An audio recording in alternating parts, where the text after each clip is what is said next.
This is the True Voice Media Podcast. I'm your host, Jeff Gibbard. Back in 2011, I started a social business agency called True Voice Media.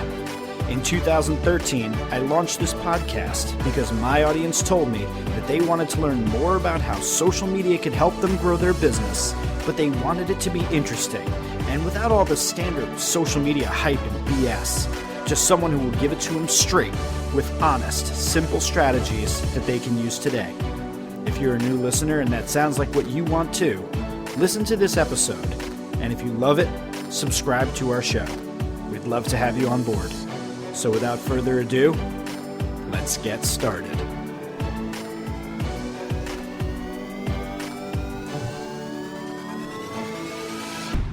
Episode 57. I'm going to call this 57 part 2 because I have Ryan Stewart on the line, and Ryan actually did an entire podcast with me, and it was mind-blowing. It was awesome. And then I lost it like a chump.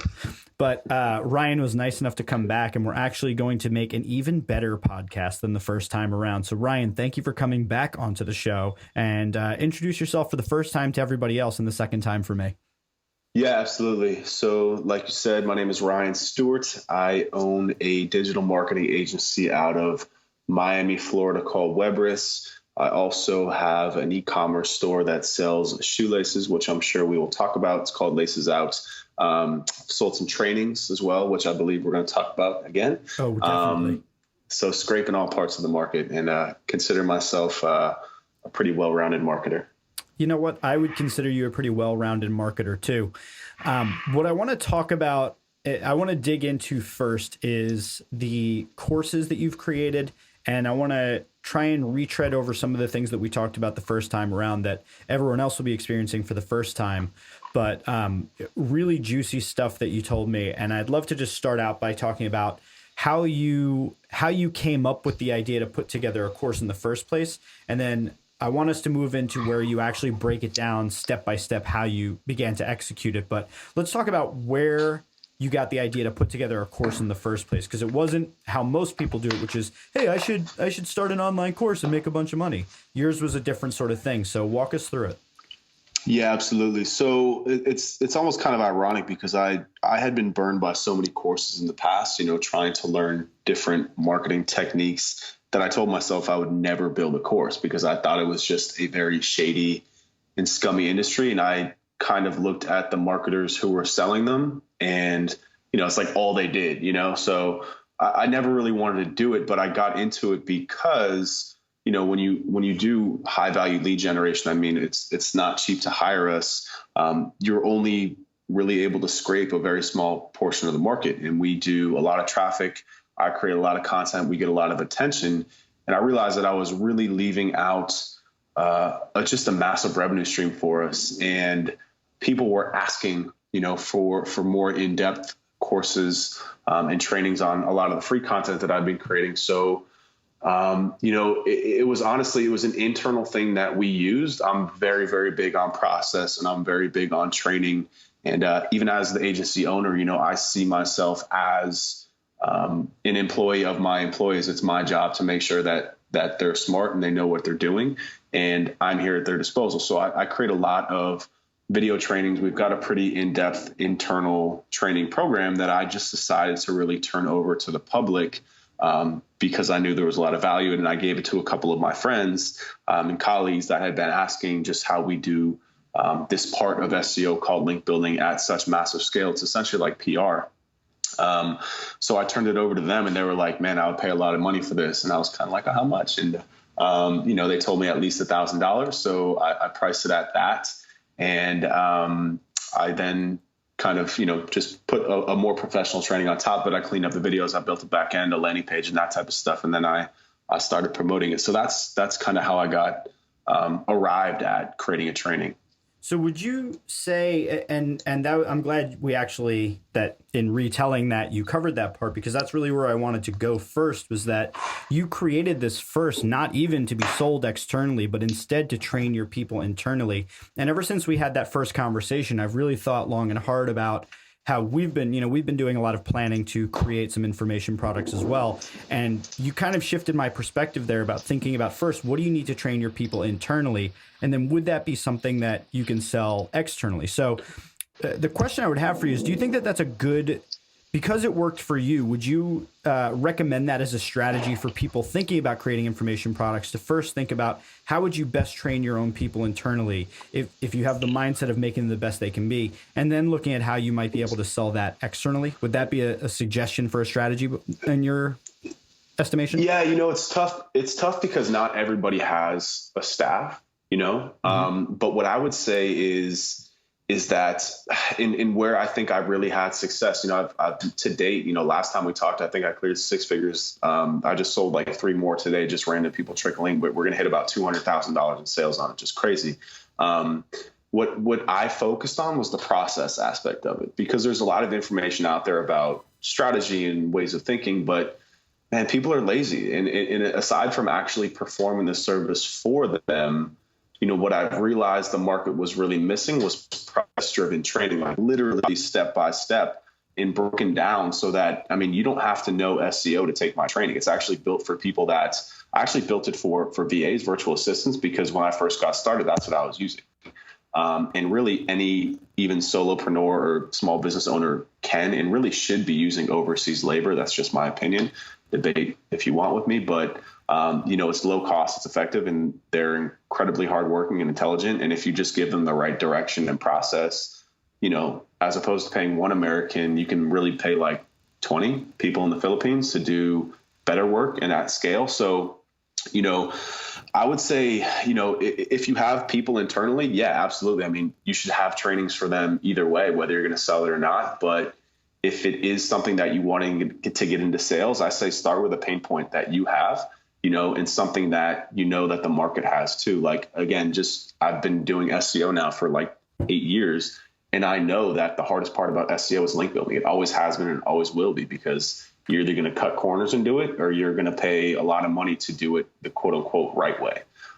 So what I really did was just build a process to do it at scale that I knew other agencies were having. So I kind of had my target market in mind. It wasn't necessarily like, it's not the beginner's market. It's not where a lot of people go with trainings, right? They try and create big beginners type training because that market is just so much bigger, the newbie market, as they call it in the training industry.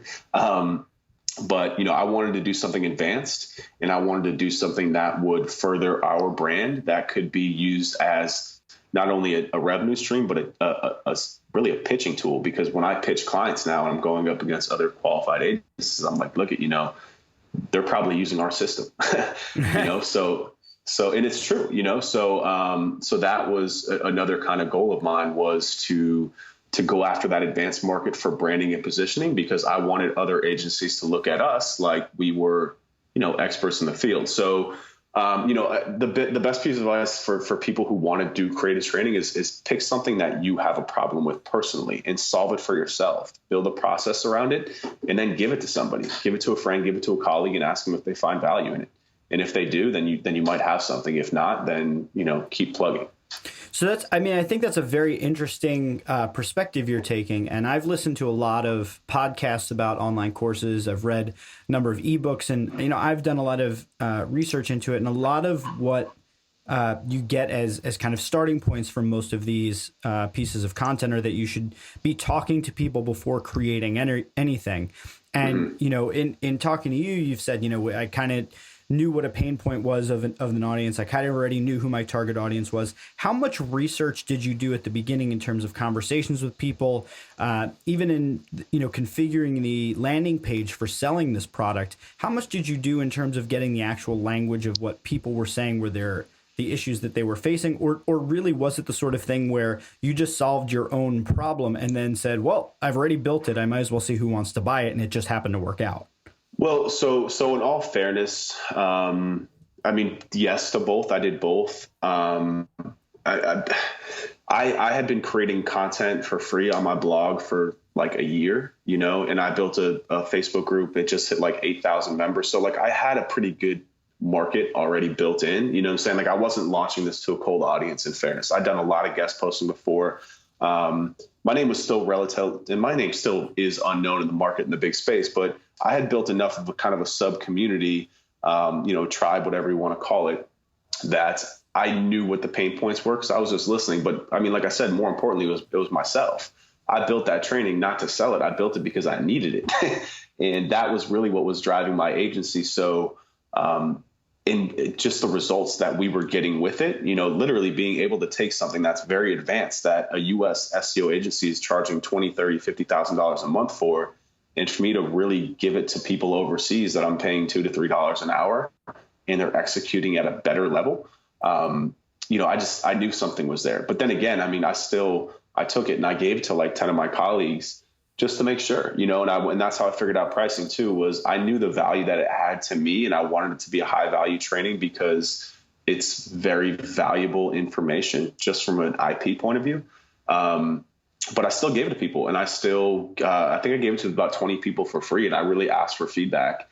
And then from there, I also, if they liked it, because I gave it to them free, I asked for testimonials and feedback and stuff like that. So building the social proof into the landing page. And, I'm a marketer. So like building a landing page and marketing was actually the easy part. The hard part for me was actually building the content and making sure that it had the value to deliver. And again, just being burned so many times, I just didn't want to be that guy because you can destroy yourself and destroy your brand before, on your first training. So the key point for me, and I was on another podcast talking about this and the guy actually cut me off because he didn't see the value in what I was talking about. But I'm telling you, like the most important thing is not, it's what you put into the training. It's the value that you can provide people. And I think a lot of people, because they only sell trainings for a living, if you're only selling trainings for a living, you're just, that's all you have for income. So you've got to crank them out over and over. And you can only provide so much value if you're doing 2 or 3 trainings a year. Like, what are you talking about? Like a Facebook ads update. So the value that I wanted to provide was actually in the training. And that really is the most important part. So I want to stick on pricing for just a little bit more, though. So you said and I'm glad that you went there because I wanted to talk to you more about how you chose a price. So you said about $1,000, and was that? Is that what the course costs now? Is $1,000? It's so I set it up with tiered pricing. It's $849 if you want to access it for just like 1 to 3 IP addresses, and then it goes up to $1249 for like 3 to 6 IPs, and then it's like $2,000 for unlimited IPs. And like 90%, I'd say probably like 95% all took the lowest package. And really, I built that in as a psychology tool. I wanted to get at least $850 for it. And when you look at it right next to 2,000, it's really no brainer.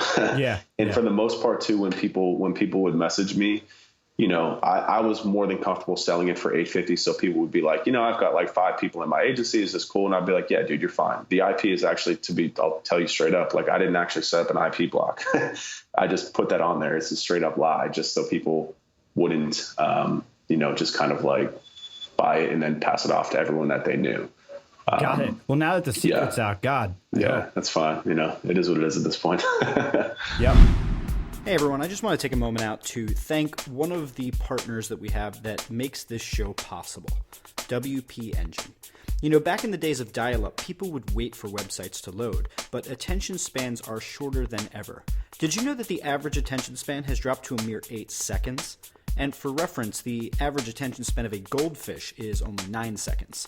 So you only have a short period of time to hook people on your website, and if half that time is spent waiting for the page to load, you are sure to lose customers. Beyond that, what do you do when your website goes down? Who do you call? Well, today's best businesses are running websites that load quickly and have virtually no downtime.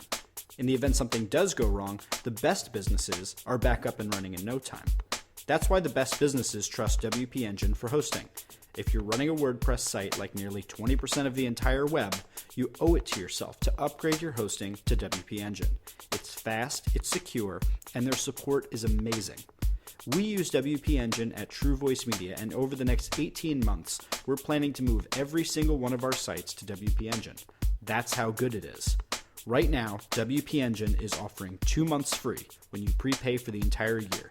And when you get to the site, look along the top of the page for additional discounts and offers.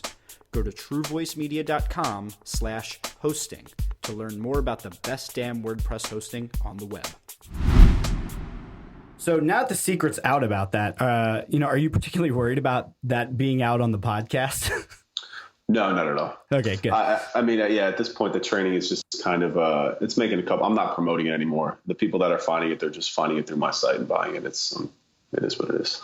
Got it. So, you've done one, it's been super successful. Is there, you kind of slightly rip on some of the people that do all courses, but I mean, is there any more courses left in you that you think you can put out there? I mean, it's been successful. You got to be thinking more about doing more, right? And I don't want to rip on anybody. That's really not the intent. I just meant that, really focus on them. Like, honestly, because I'm getting a lot of sales. I've gotten probably another $75,000 in sales from just people referring the course to other people. And that comes from the value of it. So all I was trying to say was that maybe instead of pumping out 2 or 3 a year, you do one and you put everything, just blow it out, and that's all I was trying to say. So, got it.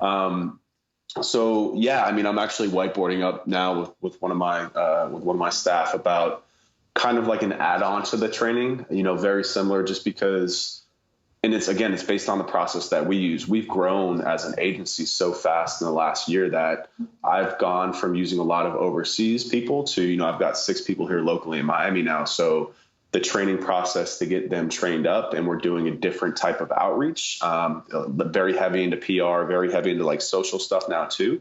Using Instagram to find influencers, stuff like that the training that I'm building for them and training them on, I plan to, flip that and make it into a lower cost, maybe like a couple $100 add-on to just kind of upsell the people that already bought it because they love the course. So, there's money in it right there. And then also, just adding to the trainings that we have. And I eventually do want to build it out into some sort of suite. It's just very time consuming to build a training.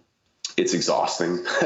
The marketing is the easy part for me, but to record the videos and, I'm just a very, I guess perfectionist is the word. Like, I'm not going to publish anything that's not perfect. So, it's just exhausting. And honestly, all of my effort right now is I'm working like 17 hours a day building this agency. So, that's the majority of my focus. That's really where the money is for me for long term. But definitely, I mean, I love what Digital Marketer does. Digitalmarketer.com, the guys over there. I would love to have like a training suite just like that to, again, scrape the newbie part of the market. And even people, I don't see it so much anymore as like training people who want to make money online, but really training people for a career, because what we're doing is, it's not about making money anymore. It's about, you can make a very good living that you can't learn in college to do SEO or to do Facebook ads or to do, social marketing, stuff like that. So,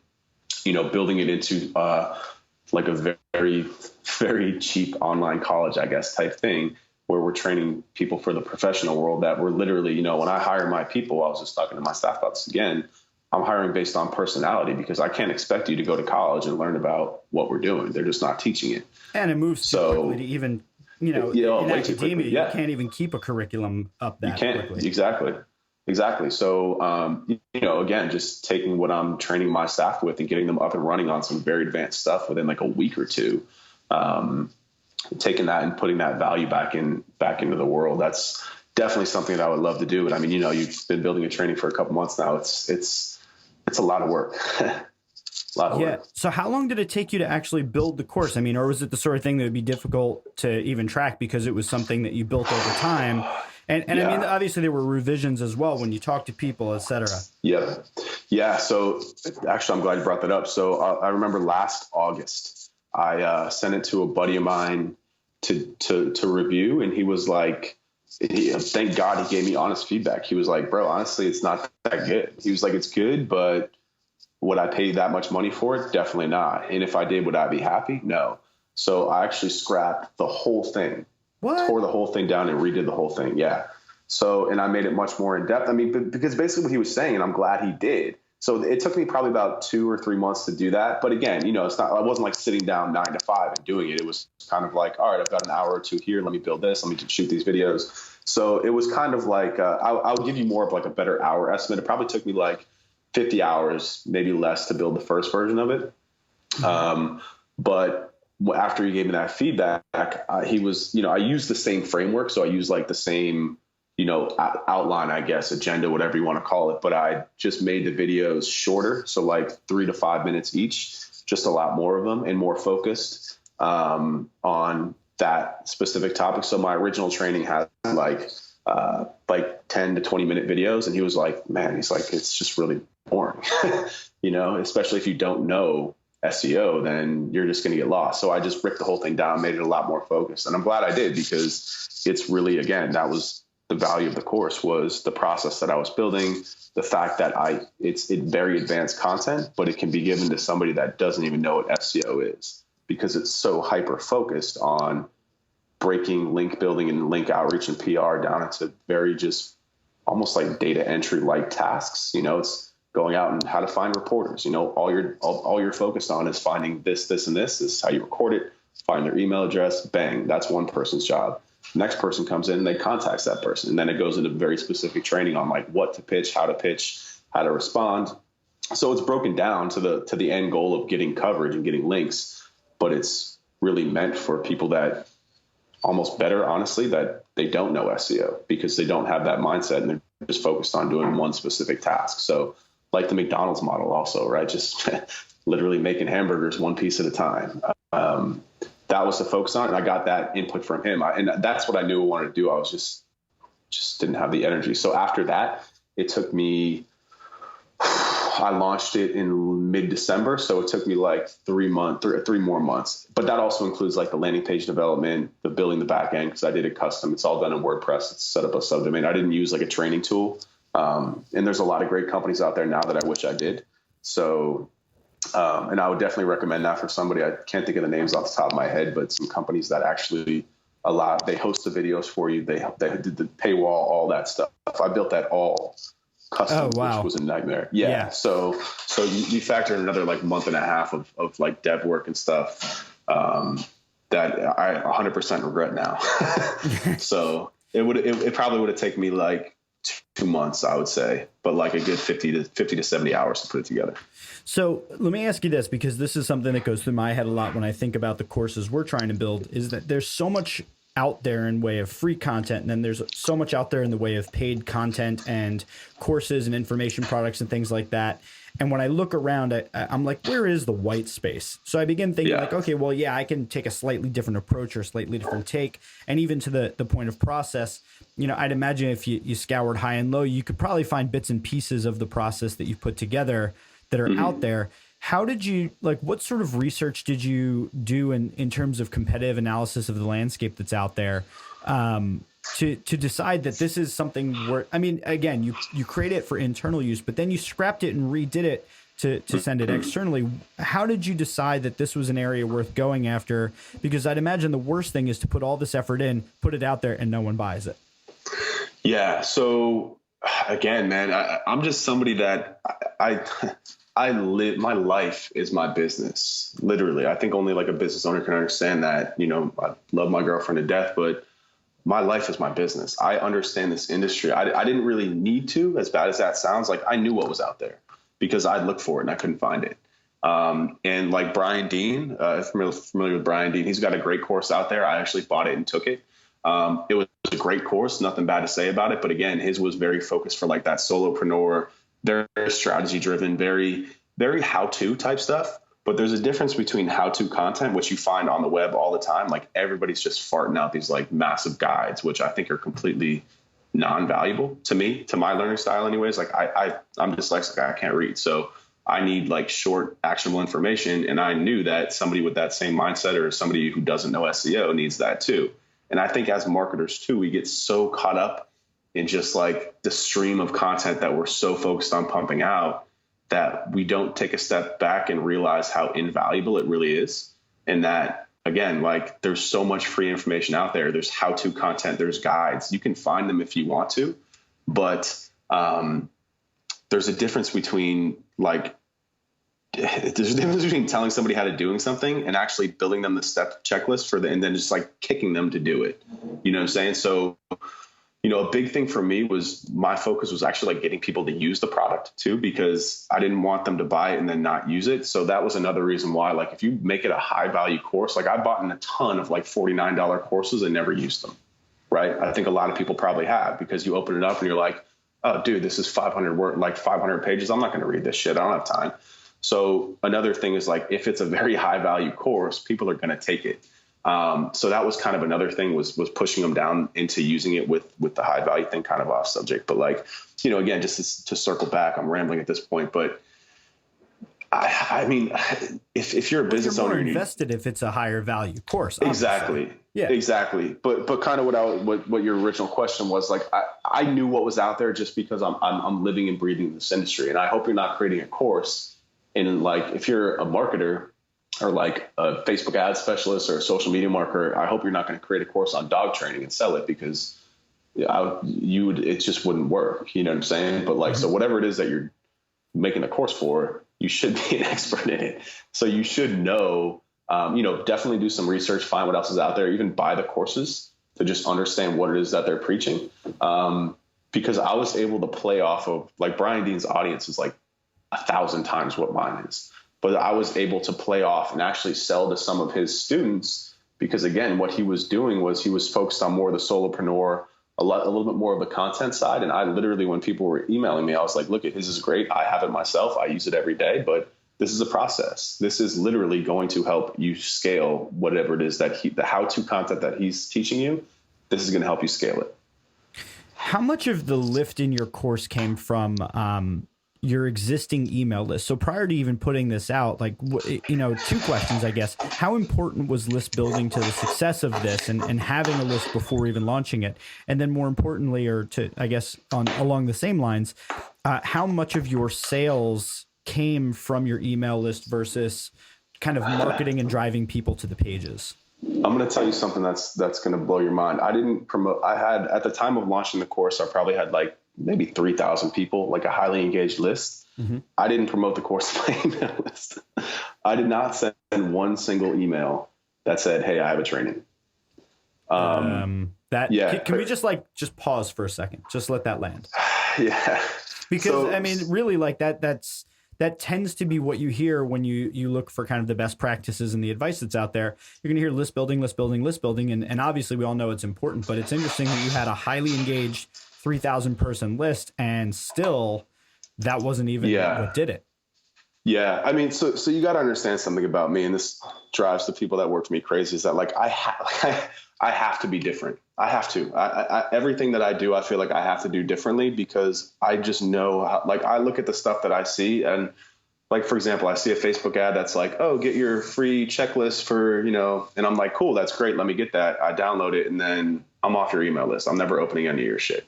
You know what I mean? That's just me. So again, like I said, I look at what the industry is doing, but I think that I'm my own best compass. And I know that if I don't do it, if I don't fall into that trap, especially when you're selling to marketers, dude, like, everybody knows that when you get somebody on a list, you're going to try and sell them something. So I just took a completely different approach. And I said, look, even if you're on my email list, you're here because you like my stuff. So what I did, and I can just segue into like how I actually marketed the course now, was I set up basically a non-email based funnel. So what I did was I used a lot of Facebook ads. I did use an email list, but I made sure to get them like all the way down the funnel before I got them to opt in. So what I did was I used my email list to drive traffic into the funnel, but I never explicitly was like, hey, I have a course, buy it.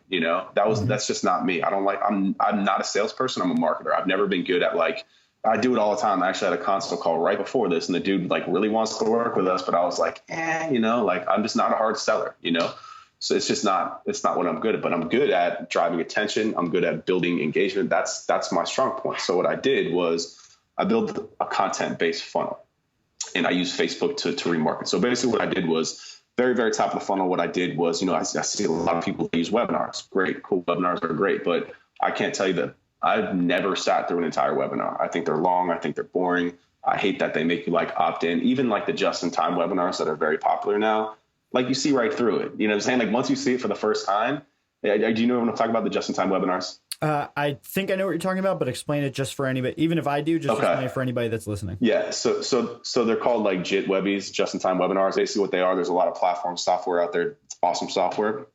It basically builds you a landing page, and it's like you see a Facebook ad. It's like, oh, this is a really cool webinar on like how to do link building. And then like you click on it and it's like, webinar starts in 3 minutes. It's like, really? Like it's 12:34 on a Tuesday. Like you're doing a webinar at 12:37. You know what I mean?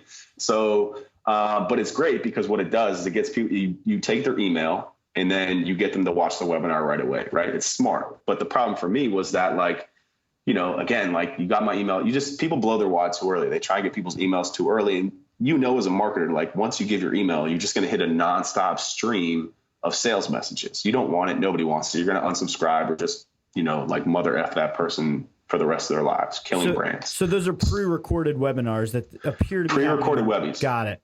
Yeah. Really, really smart. Because what happened was a lot of the times, if you've ever done like a traditional webinar, you know that you might have a great opt-in rate, but like getting somebody to actually show up at like 9 p.m. on a Monday night, which is probably like the best time to do it, right?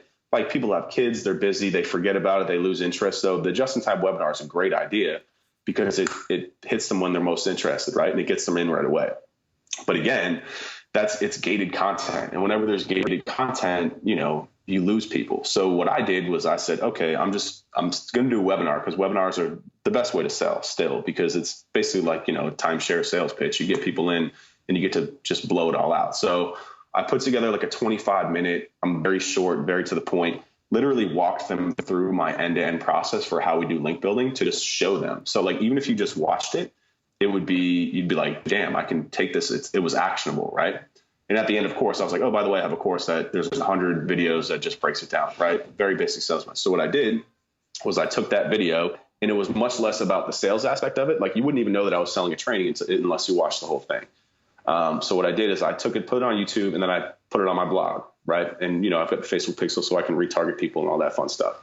And then I went out and I promoted that webinar on like growthhackers.com, on inbound.org. I promoted that to my email list. So the goal was to actually get people to that page on my website, right? Because once they come to that page on my website, then I've got them cookied and I can remarket to them, right? Mm-hmm. So again, so as opposed to just sending it out to my email list and being like, hey, I've got a training, you know, here's the landing page, which people skim through, you know, blah, blah, blah. They're not, you haven't built enough interest, even though they're on your email list, even though they've been following you for a while, that people are still not ready to buy, especially if it's $1,000.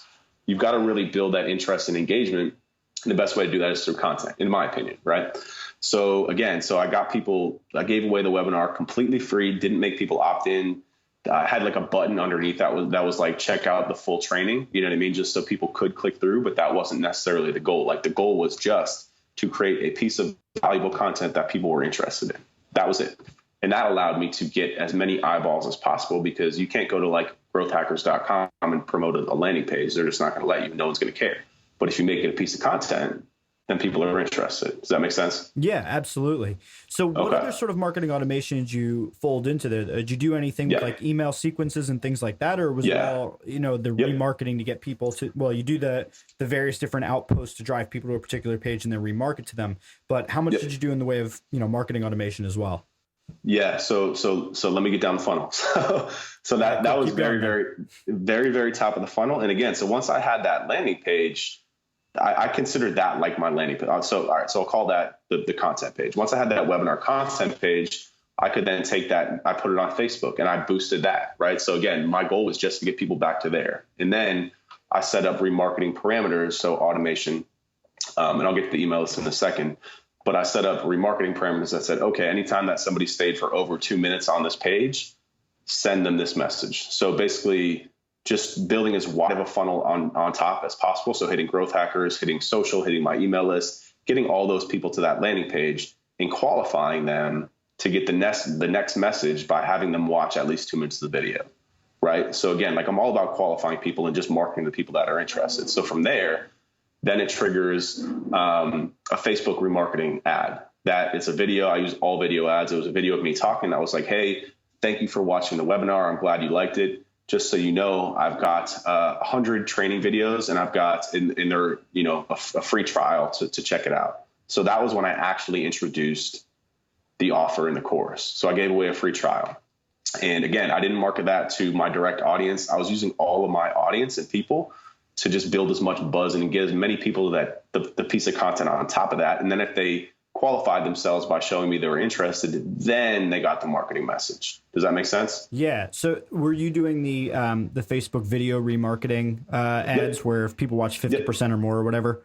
Yep. And so two questions about that real quick. So one, did you use video particularly because you don't enjoy text yourself, or you think you're great on video, or is it just because you know that it's a more effective and engaging medium? Facebook data, my data, and again, just my personal preferences. Like I can't tell you the last time that I clicked on a link, and then you fold in, like I said, the brand touch points where if somebody's seeing my face talking, they just heard me on the webinar. And remember, the only people that are seeing this video are the people that watch 2 minutes of my webinar.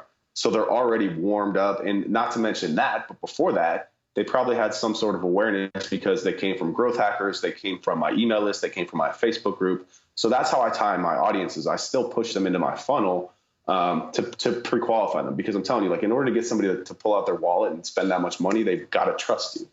And you can't just get to trust because you put like some Shutterstock image on a Facebook ad and you got their email. Like, it's just not going to happen. So, and again, you continue to build that trust by giving them value and not getting them to opt in too soon. So, I still haven't even gotten to the point where I started trying to collect email address because it's just too early.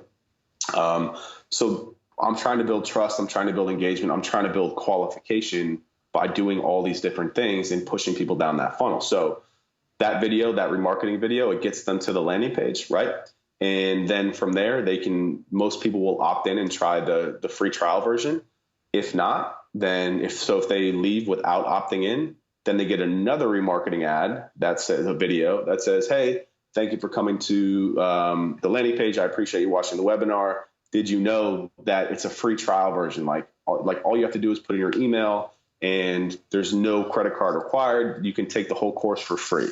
So I'm still trying to capture those people and get them, and then that drives them back to the landing page, right? The people that do opt in, they get sent an email sequence, and that email sequence gets segmented pretty heavily because, like I said, the value for me is in the course. So it gets segmented into people that have opted in and actually clicked the link and taken the course, so they get one message. So the people that have, so let me segment this. Let me break this down again. So you opt in, you get the free trial, you get a login. If you do not log in, then you get an email sequence that's driving you to take the course, right? To check out the videos, because again, like I know that once people see those videos, they're probably going to buy it, right? Because the value is in the training. Mm-hmm. If they do check it out, then they're getting a very hard close. They get sent to a different segment of the list that's very hard close, very focused on sales, buy the course. But both of them kind of have the same content, and I set it up. It's a 7-day drip sequence, 1 email a day, 4 p.m. every day.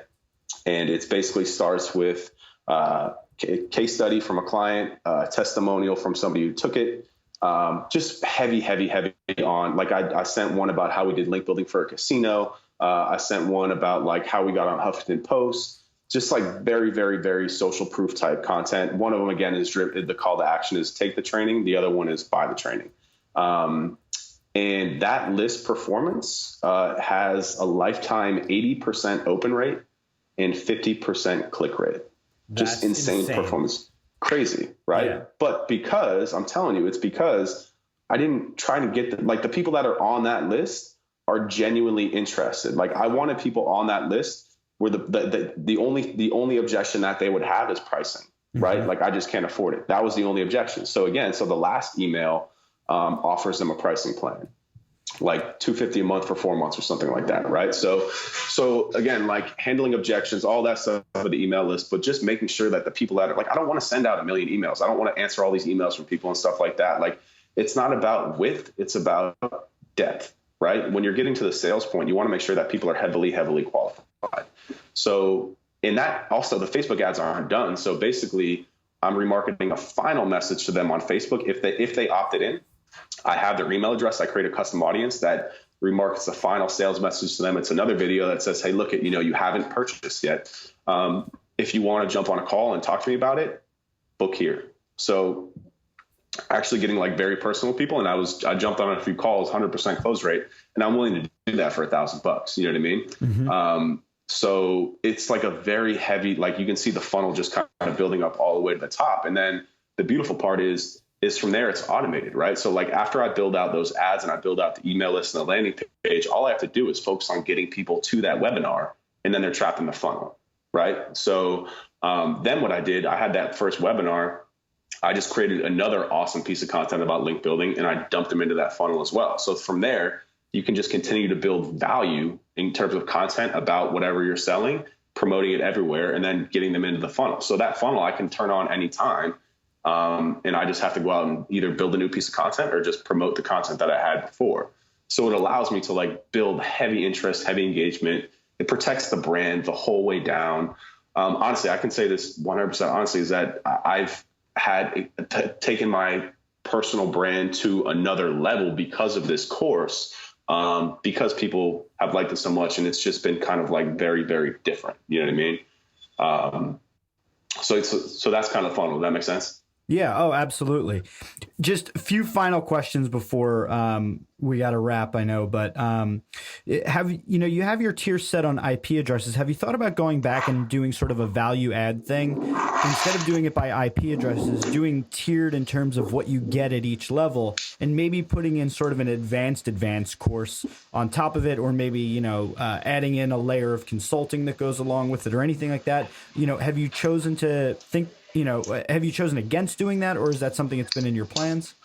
I chose against doing it. Like I could have what I could have done honestly is just sell services on top of it. And I've gotten a lot of requests from people to do it, but we actually stopped doing link building as a service. That was my initial plan, right? Was to actually upsell on top of that, like a couple $1,000s a month retainer to actually just manage it for you. Because once people get in there and see how much work it is, some people are like, man, screw this. I don't want to do this. But because it's so much work, we only do SEO. We only do SEO and content marketing. I mean, just learning about building my agency is that we only offer one thing. Like, we're a vegan restaurant, if you will. You come in for vegan food, that's it. And we make it our way. And if you don't like it, then you can go somewhere else. That's it. So, and that's how we scale. It's just a process of every time I sign a new client, they go through the same thing. It's cookie cutter. That's how I want it, like an assembly line.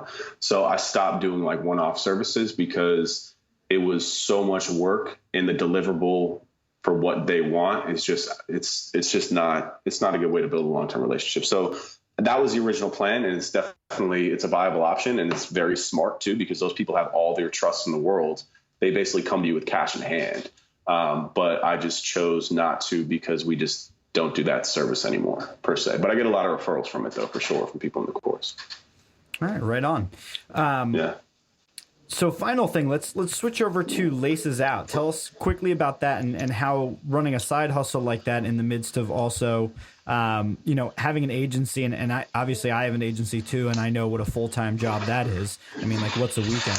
But, and I have a side hustle too. And again, I'm also trying to put together courses. So tell us a little bit about the side hustle, and then what it's like to have something like that while you're building an agency and then selling a course. Yeah, so it's an e-commerce store that sells shoelaces. Again, just in hindsight, I built the whole thing custom, end to end. It's on WordPress, but I wish I would have used Shopify for a number of reasons. But I did it for a number of reasons. Number one, I just wanted to have like a really good case study for e-commerce, because we do a lot of e-commerce SEO. And working with clients, man, like I said, I mean, I like to be in full control. And clients don't always trust you to hand over the reins. And I get that.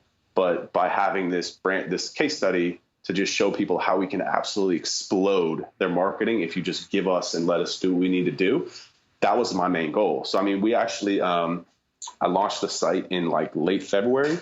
And I just checked the analytics today, actually. And since we launched in February, we've done 1.2 million visits from organic search, just absolutely killing it. We just did like 500,000 visits from organic search this in August alone. So the site is just killing it.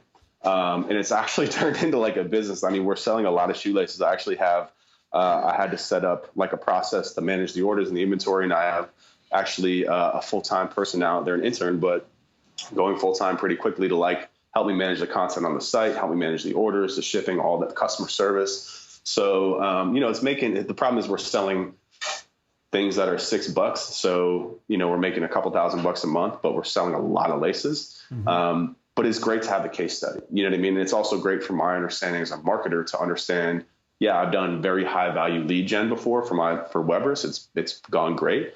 But to completely flop and focus on a very different type of market, we're talking about people with very little to no money, very viral type market in the sneaker market, and selling something that's very low cost and becoming it it's about volume. That's it. It's been great from my understanding and just, being able to deliver better work for clients. Got it. So, thanks for coming on to the show again. I know that we're retreading some of the ground we've already done, but I think, in my estimation, it's even better than the first time. So, totally kick ass, man. Thank you for coming on and sharing how you did this, why you did it, and some different ways for people to think about it. That's slightly different than I think what a lot of people have heard in the past. Tell people where they can go and learn more about the stuff you're doing, where they can go and be socials with you, and even buy your course. Yeah, absolutely. So, our main domain is webris.org, WEBRIS. From there, you can find all of our social pages. I'm very active on Facebook and YouTube. That's, again, video marketing has kind of become like my thing. So definitely check us out on YouTube and Facebook. That's about it. All right, cool. And we'll also link the course that you got going on as well. Yeah, definitely. All right, awesome. Thanks for coming back on, Ryan. You're a good man. All right, Jeff. Take care, everyone out there. You've been listening to the True Voice Media Podcast, and you made it all the way to the end of the episode. I'm proud of you. But now that you're here, this is what we're going to need you to do. First of all, head on over to your favorite podcast platform and give us a rating. If you don't know where to start, go to truevoicemedia.com/feedback. Next, if you're not yet a subscriber, it's time you fix that. Head over to truevoicemedia.com/podcast to subscribe by iTunes, Stitcher, or email. If you really want to show us some love, visit our partners and sponsors who help make this show possible. I know the show feels free, but trust me, it's not. I sure ain't done publishing these episodes, so I sure hope you're not done listening. I'll see you on the next one. Take care.